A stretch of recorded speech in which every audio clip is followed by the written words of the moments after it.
9월 27일 월요일입니다. 출애굽기 21장 12절로 36절 말씀.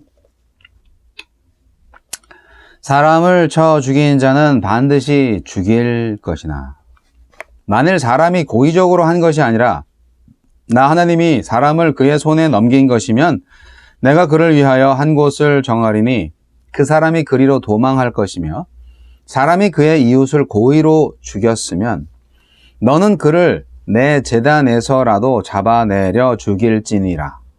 자기 아버지나 어머니를 치는 자는 반드시 죽일지니라.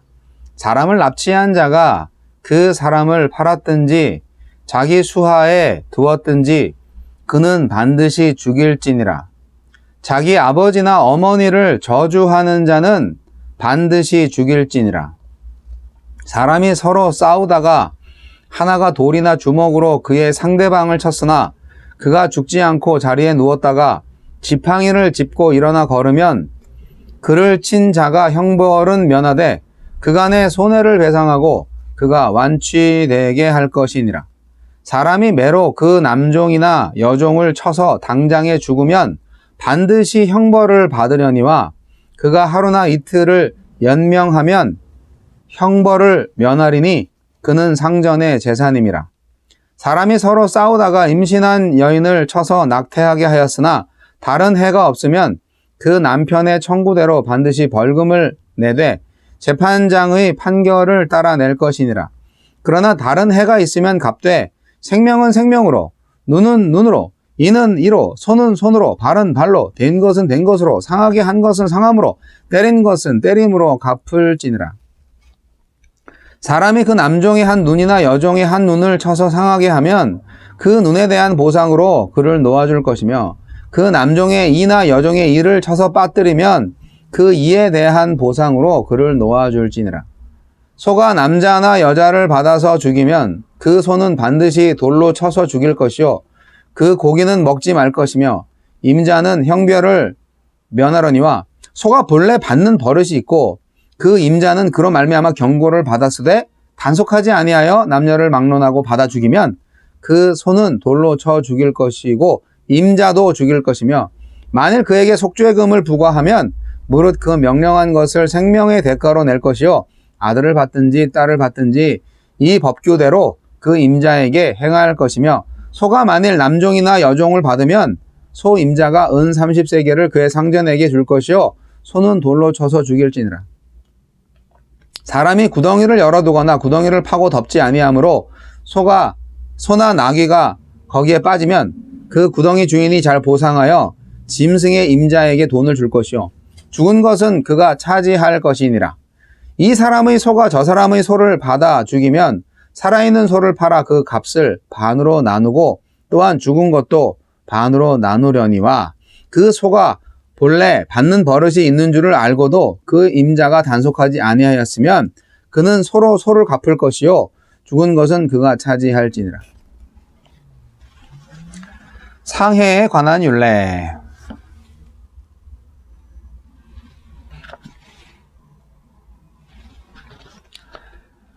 살인에 해당하는 4가지 죄목을 먼저 소개하고 이어서 금전적 배상이나 피해에 상응하는 형벌로 다뤄야 할 죄들을 말하고 있습니다. 하나님은 어떤 분입니까? 고의적으로 살인한 자는 죽이라고 하십니다. 생명의 주인이신 하나님의 권한을 침범한 것이고 자기 몸처럼 사랑해야 하는 이웃을 죽인 것이므로 언약의 복에 참여할 수 없습니다. 실수로 살인한 경우엔 보복을 피해 도피성에서 보호받으며 고의성 여부를 가리는 재판을 받을 수 있습니다. 예수님은 형제를 멸시하는 것조차 허락하지 않으셨으니 혹시 마음으로 살인하고 있다면 어서 용서의 마음을 달라고 구합시다. 하나님은 사람을 납치하여 노예로 파는 자는 죽이라고 하십니다. 이스라엘의 노예 제도는 파산하여 굶주리는 이웃에게 일과 삶의 터전을 제공하는 수단으로만 허용되기 때문입니다. 또 부모를 폭행하거나 말로 저주만 하여도 마땅히 죽이라 하십니다. 부모는 하나님을 대신해서 생명을 공급하는 자이고 하나님의 권위로 자녀를 양육하는 자이기 때문입니다. 하나님은 동해 복수법으로 일컬어지는 즉 당한 만큼 공정하게 보상받는 원칙을 제시하십니다. 피해만큼의 응징으로 폭력 전반을 억제하는 것은 물론 피해 당한 것 이상으로 복수하려는 마음을 억제해서 보복의 악순환을 끊어내는 율법입니다. 약자를 잔인하게 괴롭히고도 벌금만 지불하면 그만이던 다른 나라들과 달리 하나님은 이 법을 모든 이에게 공평하게 적용하셔서 강자의 폭력을 막고 모든 생명을 똑같이 존중받게 하십니다. 고대 사회에서 소는 가장 큰 재산이자 경작과 운반을 담당하는 필수적인 가축이지만 사람의 생명보다 귀할 수는 없습니다. 소가 사람을 받아 죽인 경우 소를 죽여서 본보기를 삼아야 하고 주인이 소를 방치하여 인명사고가 발생한 경우 주인은 자기 목숨에 상응하는 속죄금으로 배상해야 합니다. 구덩이에 소가 빠져 죽은 경우, 소가 속을 받아 죽게 한 경우 피해자는 다른 소를 구매할 금액을 배상받고 가해자는 죽은 소의 고기만을 취하는 손해를 감수해야 합니다. 양편에 동등한 책임이 있는 경우에는 소를 모두 팔아서 그 값을 동등하게 나눠야 합니다. 책임져야 할 일이 있습니까? 은혜만을 앞세워서 대가 치르는 일을 회피해서는 안 될 것입니다. 주여, 저 때문에 억울한 이가 생기지 않게 하시고 저부터 용서할 마음을 품게 하소서. 오늘은 상해에 관한 율례인데 이게 참 구체적으로 고대법에 구체적으로 이렇게 명시가 되어 있는 게 참 재밌습니다. 여러분, 이 법에 의하면 고의적으로 사람을 죽인 사람은 반드시 사형을 당해야 한다 하는 말씀입니다. 우연한, 그러니까 뭐 과실치사 이런 거죠. 우연한 사고로 살인을 하게 된 경우에는 도피성으로 피해서 이유를 모르는 가족들의 보복으로부터 지켜주어야 한다는 게 있어요. 근데 계획적인 살인은 안 되죠. 네. 그리고 또 죽어야 할 범죄는 뭐냐면 부모를 폭행하거나 심지어 말로 저주만 해도 죽어야 되는 겁니다. 이거 오늘날 폐륜아들이 참 많은데 그걸 좀 적용을 해야 될 것 같은데. 생명을 향한 범죄는 생명의 주인이신 하나님을 향한 범죄이기 때문에 부모는 자식의 생명의 통로를 위임받은 하나님의 도구예요.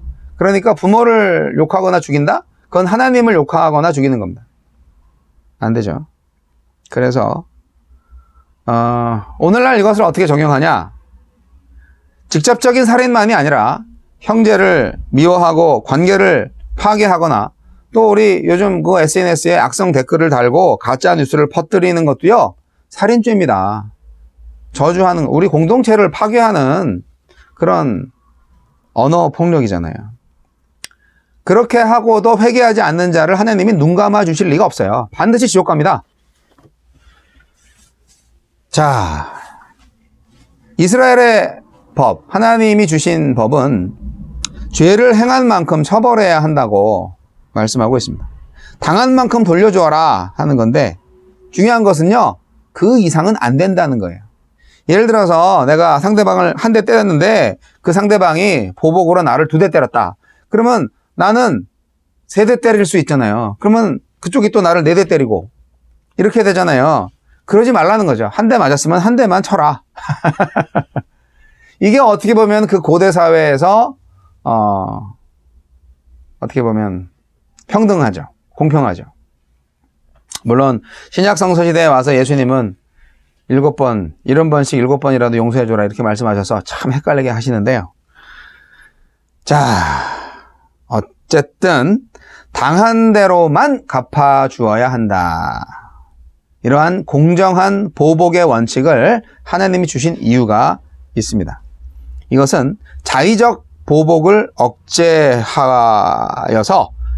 보복의 악순환을 끊는 겁니다. 그리고 모든 사람들한테 법을 똑같이 적용을 해서 하층민들을 보호하고자 하는 그런 의도가 있는 것입니다. 강자의 폭력을 막고 모든 생명이 똑같이 존중받게 하는 법이었어요. 하나님의 깊은 뜻이 있습니다. 네. 소에 대한 얘기도 좀 재밌습니다.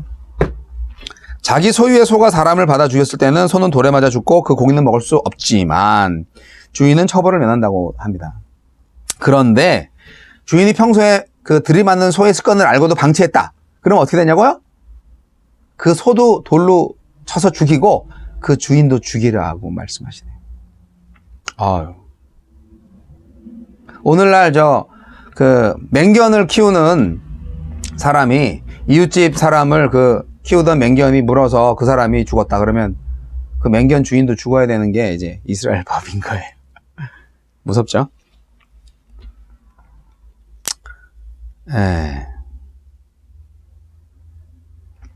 무섭습니다. 물론 들이받은 소 주인이 살아날 길은 있어요. 속죄금을 내면 살아나요. 네. 그 속전이라는 것이 이스라엘 법에서부터 고대로부터 있었던 거죠. 네. 자, 생명은 하나님의 것이다. 행한 만큼 받게 하라. 도의적인 책임도 이행하라. 이 말씀들을 볼 때 굉장히 선진국의 법이었지 않았나 생각을 합니다. 그 당시에 다른 나라들의 법들은 그러지 않았어요.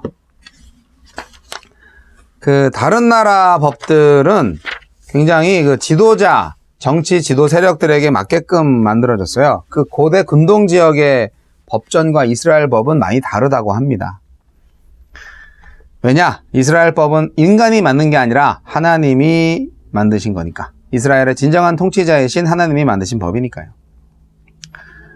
율법 정신에 기초한 새로운 판례법들을 많이 만들었죠. 왜냐하면 율법으로 다 다스릴 수 없으니까 율법에 기초해서 많은 판례들을 만드는 거예요. 오늘 법이 많잖아요. 헌법이 있으면 또 그 밑에 법률이 있고 여러 가지 또 내규들이 있잖아요. 세칙들이 있잖아요. 그런 것처럼. 그 법규들은 다 율법의 정신을 가지고 있다 하는 거죠. 우리나라 법규들도 헌법의 정신을 가지고 만들어진 거겠죠. 이스라엘 언약 법전과 고대 근동 법전은 굉장히 큰 차이가 있습니다. 함무라비 법전이 되게 유명한데요. 함무라비 법전은 이스라엘과 맞지 않는 귀족 계급을 위한 법으로 되어 있어요. 하지만 이스라엘은 다르죠. 이스라엘은 통치자가 왕이 아니라 하나님이잖아요. 그래서 법을 국가 수호 체제로 여기거나 어느 한 개인의 유익을 위해서 사용할 수 없습니다. 왕을 위해서 법을 만들지 않아요. 그래서 이스라엘에서는 언약 신앙이 그런 거죠. 왕이라 할지라도 하나님이 주신 율법에 순종해야 하는 것이기 때문에 여러분, 우리는 하나님의 법이 필요한 거예요. 우리 기독교인들 마음속에 하나님의 법이 필요해요. 그래서 오늘날에는 동해보복법 이상의 하나님의 법대로 살아야만 합니다. 저는 근데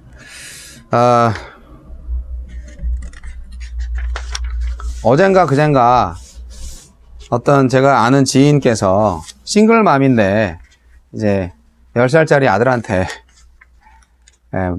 맞아가지고 경찰도 왔다 가고 그리고 이제 같이 병원에 가서 본인은 물리치료도 받고 그리고 둘이 가서 이제 정신과 진료도 받았다 이런 말씀을 들으니까 정말 마음이 아프더라고요. 사실 부모를 때리는 자녀는 죽어야죠.